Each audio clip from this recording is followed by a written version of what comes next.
Joe Fazli dan Anti Maslina bukan penjenayah. Mari kita sama-sama doakan dua orang kawan nih. Kemarin dulu, dua orang kawan kita kena panggil dan kena tahan di balai. Pertama, Joe Fazli dan satu lagi Anti Maslina. Biasanya kalau ikut prosedur boleh kena reman sampai 4 hari.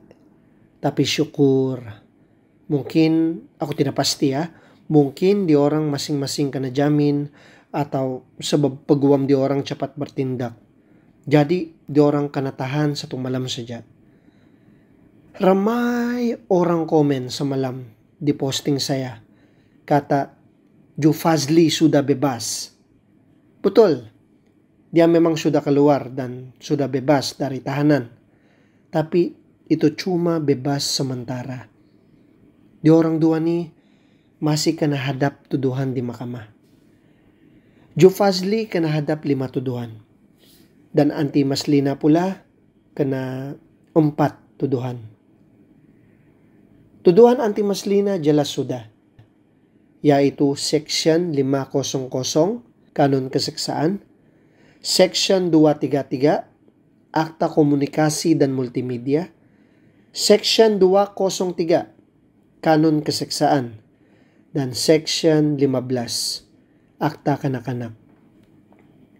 Untuk Joe Fazli memang ada 5 tuduhan, tapi satu lagi saya sendiri belum confirm apa section yang kelima to. Biar saya jelaskan. Tuduhan ini bukan main-main. Kalau kau bayangkan macam hujan lebat yang turun di tengah malam. Tengah malam kita nampak kilat, kita dengar guntur, tapi kita tidak tahu pokok mana yang akan disambar. Begitu juga tuduhan. Kita nampak tajuk section, kita dengar nama akta, tapi hanya di mahkamah baru kita tahu apa akibat sebenarnya. Apa yang jadi sekarang ini semua berpunca daripada satu video. Video Toktik Live yang Joe Fazli buat. Dalam video tuh ada wajah seorang budak bawah umur terpapar.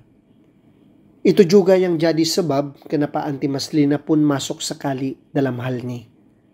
Sebab dia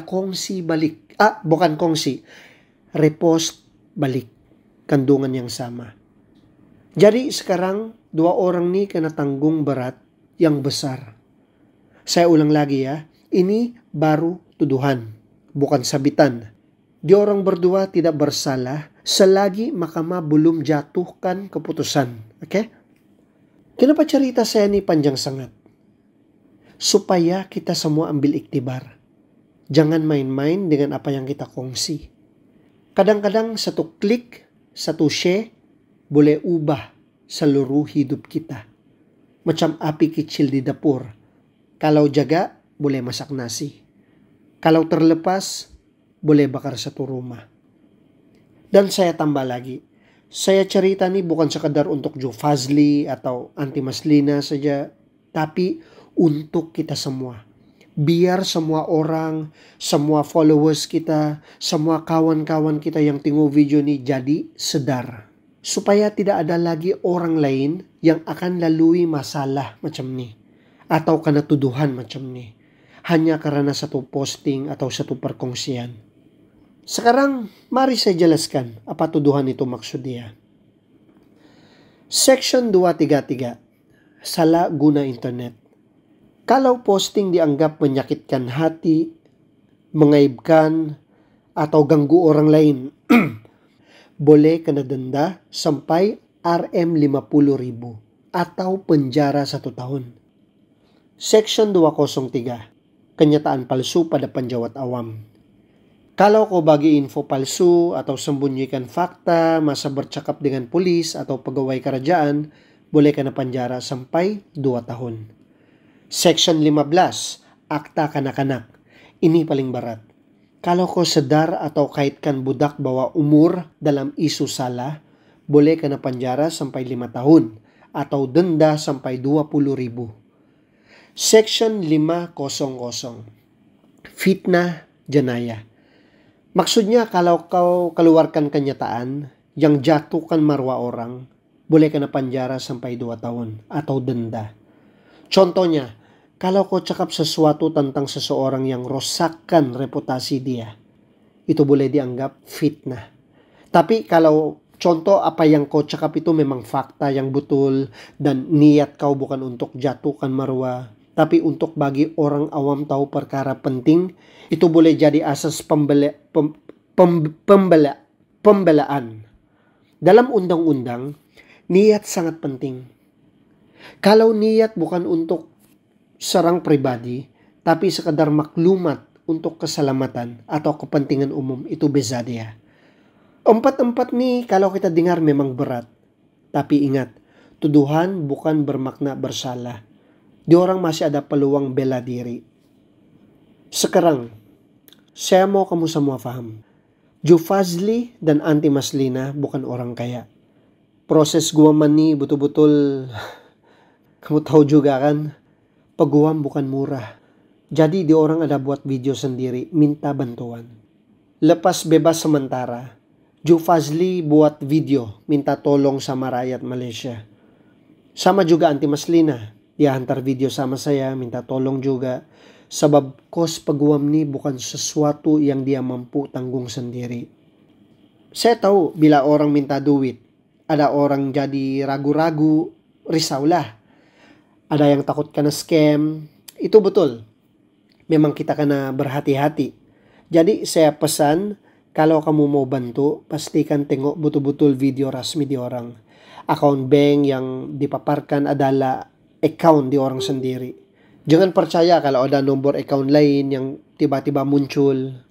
Kalau ragu, boleh cek di page saya. Di bawah komen ada juga nomor account resmi Jufazli dan Anti Maslina. So kita pastikan itu saja nomor account yang kamu guna. Guys, kita jangan cepat menghukum. Ingat, di orang belum dibuktikan bersalah. Kita hormat sistem undang-undang. Kita hormat mahkamah. Tapi dalam masa yang sama, kita juga manusia. Bila kawan-kawan kita jatuh, masa itulah kita tunjuk siapa kita yang sebenar.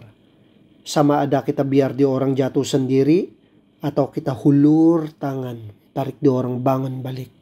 Macam kapal di laut.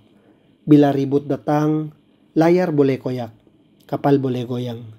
Tapi kalau ada kawan-kawan dalam kapal yang sama-sama pegang tali, kapal tuh tetap boleh selamat sampai ke pantai.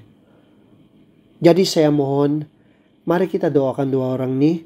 Kalau mampu, bantu keuangan. Bantulah ikut kemampuan. Kalau tidak mampu, kongsi video nih supaya lebih ramai kawan-kawan kita yang tahu pasal nih. Doa pun sudah cukup. Saya mau ulang sekali lagi. Jufazli dan Anti Maslina bukan penjenayah. Di orang cuma sekarang ini sedang dituduh. Biar mahkamah tentukan kita, kawan-kawan, keluarga, dan rakyat. Peranan kita ialah kasih di orang semangat. Kasih di orang doa. Kasih di orang sokongan. Terima kasih banyak guys. Mari kita sama-sama doakan dua orang kawan nih. Dan semoga keadilan tuh tetap jadi milik siapa yang betul.